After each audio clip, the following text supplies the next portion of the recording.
Bonjour les amis, c'est Oli le Belge. On se retrouve aujourd'hui avec cette nouvelle CB650R. Non, c'est pas la nouvelle CB650R. Non, cette semaine-ci, on a ça. CB750 Hornet. Et voilà, c'est une moto qu'on a déjà découvert, redécouvert. Et cette année-ci, nous l'avons reçue en rodage, comme toute une partie de la gamme Honda que vous avez vu passer. Et je me suis dit qu'une chose que l'on ne voit jamais, c'est un comparo CB650, CB750 Hornet. Alors on ne va pas faire le comparo en lui-même, parce que d'abord, c'est la moto de Sarah, donc ce n'est pas un nouveau modèle, c'est une 2023. Donc il n'y a pas encore l'iclone je suis, etc. Mais on va plutôt parler des différences fondamentales entre ces deux modèles qui sont très proches au niveau de la puissance, très proches au niveau du prix. Et donc ce sont quand même deux sœurs, on va dire un peu jumelles dans la gamme Honda. Mais comment choisir entre l'une et l'autre? Première chose, effectivement, c'est le look. Voilà, la nouvelle Hornet a mis en avant ce côté un peu anguleux, etc. Avec un G, vous avez entendu. Ce côté anguleux.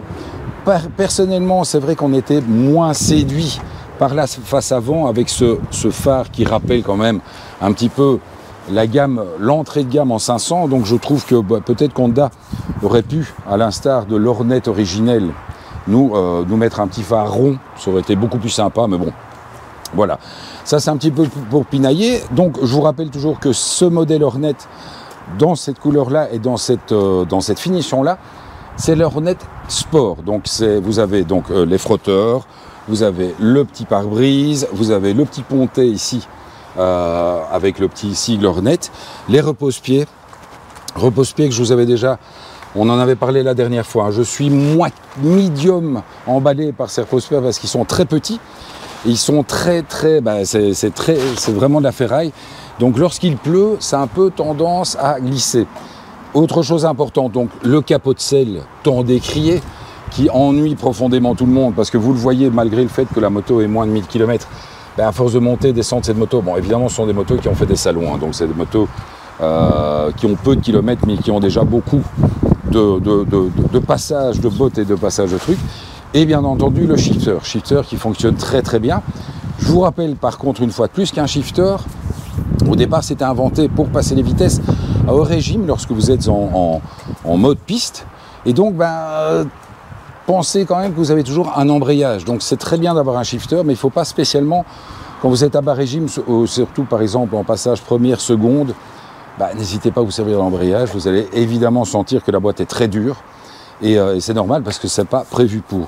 Alors, mais quelle est vraiment la différence alors par rapport à cette CB650?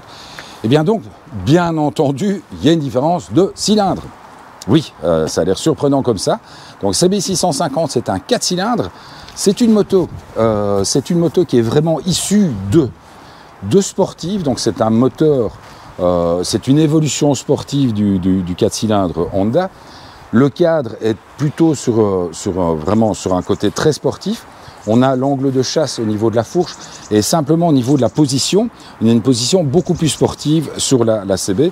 On va le montrer comme ça. Donc vous le voyez, toujours 1m82. Mais voilà, je suis quand même bien dans la moto, avec le buste légèrement propulsé vers l'avant. Et alors, autre chose très importante, et c'est vrai que c'est amusant parce que j'en parlais avec Sarah, ce sont des choses qui pour moi me semblent évidentes. Donc simplement, ce qui se passe, c'est au niveau du couple, plus vous allez avoir une cylindrée unitaire importante. Cylindrée unitaire, ça veut dire quoi? Ça veut dire que comme c'est un 4 cylindres, si vous divisez 650 par 4, par 2, ça fait 325, et encore par 2, ça fait combien? Ça fait 160 cm3 par cylindre. 160, ouais c'est bien, je dis pas trop de conneries, 165. Donc 165 cm3, c'est simplement la taille du cylindre. Donc c'est un moteur qui va prendre plus de tours, puisque la zone rouge est plus élevée sur cette CB650. Par contre, c'est un moteur où vous allez avoir un peu moins de couple, ou en tout cas le couple va être plus haut perché. 750, bicylindre, donc là ça devient vachement facile, donc ça fait 375 cm3 par cylindre, donc des cylindres avec une plus grande capacité, donc ça va amener plus de couple. mais ça va amener un moteur un peu plus rugueux à bas régime, donc c'est un moteur qui va un peu plus taper. Par contre, c'est un moteur qui va être tout le temps disponible, à l'instar au contraire de la CB650, où c'est un moteur qu'il va falloir un peu plus cravacher. Et pour ça, Honda a fait très fort, parce qu'ils ont gardé le concept pour l'ensemble de la moto.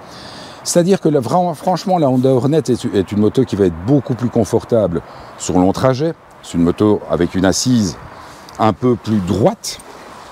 Donc, vous le voyez hein, par rapport à l'autre, je suis plus dans la moto. Les jambes sont moins repliées. J'ai le buste beaucoup plus droit. Donc, c'est une moto qui va être plus reposante sur long trajet. Par contre, dès le moment où on va vouloir attaquer, ça va être un peu plus... il va falloir passer en mode attaque, en mode véritablement attaque. Je vous ai dit, au niveau de la puissance, les puissances sont pratiquement équivalentes. Et pourtant, on a l'impression que la puissance est tout le temps disponible sur la Hornet 7,5, alors que sur la 6,5, il va falloir vraiment la tirer à haut régime. Autre chose qui différencie un petit peu ces deux motos, et c'est vrai que de toute façon, Honda va faire évoluer cette CB650 avec le nouveau e-Clunch, qui pour moi va être vraiment une boîte de vitesse assez spectaculaire, parce que je pense que ça va être le mélange de tout, mais dans le bon sens. Clairement, quand on passe de l'une à l'autre, et ça, ce tableau de bord n'a pas évolué, c'est vrai que le tableau de bord de la CB650 date un peu plus. Ce sont des plus petits tableaux de bord. Par contre, vous avez le traction control, vous avez l'embrayage anti-dribble et tout ça. Donc tout ça pour vous aider. Sur la route. Alors, vous le voyez, vous l'avez vu passer. Donc comme c'est la moto de Sarah, elle est bien entendu équipée du kit Vantrue avec les deux caméras. C'est l'occasion de remontrer ces petites caméras. Les caméras dont on sert de temps en temps pour faire les embarquer. Une devant, une derrière. C'est la Vantrue F1. La Vantrue F1, exactement. Donc voilà, je trouvais que c'était pour une fois l'occasion d'un petit peu mettre côte à côte deux motos que l'on met rarement en comparatif. Parce que voilà, ce sont deux idées différentes, mais à côté de ça, ce sont des motos qui sont très proches au niveau, vraiment au niveau prix, au niveau puissance. Donc j'imagine qu'un motard peut se poser la question. Est-ce que je vais plutôt prendre une CB650? Est-ce que je vais plutôt prendre une Hornet 750? Les choses, comme d'habitude, les bonnes questions à se poser, c'est ma taille, parce que c'est vrai que la CB650 est une moto qui va être plus facile pour quelqu'un de plus petite taille, parce que voilà, c'est une moto plus trapue, mais c'est une moto, et ça, Sarah, on s'en est rendu compte, c'est une moto qui demande beaucoup plus d'engagement. Donc c'est une moto où vous allez prendre beaucoup de plaisir à rouler très fort sur petite route, parce que c'est une moto très très rigide, etc. Mais par contre, c'est une moto qui va vous demander, pour passer en virage, ou vous passez doucement, vous allez passer sur le couple. Et c'est une moto avec laquelle vous allez très souvent rouler en 6e vitesse, parce qu'elle a un couple disponible à bas régime. Elle n'a pas beaucoup de couple, mais elle en a tout le temps. Et c'est pas une moto qui va taper à bas régime, donc vous allez toujours être en 6e. Mais lorsque vous allez devoir commencer à attaquer sur petite route, ça demande plus d'engagement au niveau du bassin pour la taper en virage et la ressortir. Au contraire de cette CB750, cette Hornet 750 qui, elle, se jette toute seule en virage, qui va vraiment rentrer naturellement. Mais par contre, tout à l'heure, on était sur une petite route à 80 km/h. Avec la Hornet, j'étais en 5e. Sarah était largement en 6e depuis très longtemps parce que c'est une moto qui permet vraiment de rouler sur sa lancée. Mais à côté de cela, donc, dernière différence, par exemple, sur la Hornet, vous allez être en 5e, vous allez mettre des gaz et elle va repartir. La CB650 va plus rapidement vous demander de tomber un ou deux rapports, de vraiment monter dans les tours. Voilà, alors j'espère que cette vidéo vous aura intéressé. Je regarde Sarah, mais de toute façon, elle ne voit pas le décompte devant elle, parce qu'il y a... On n'a plus trop l'habitude en Belgique, il y a le retour du soleil, donc on était un peu surpris, mais ça fait quand même vachement du bien. Allez, on vous retrouve très bientôt les amis. Donc donc la semaine prochaine, on va chercher la petite CB500 Hornet. Vous l'aviez vu déjà sur Facebook, sur les réseaux sociaux, on l'a eu effectivement il y a 15 jours.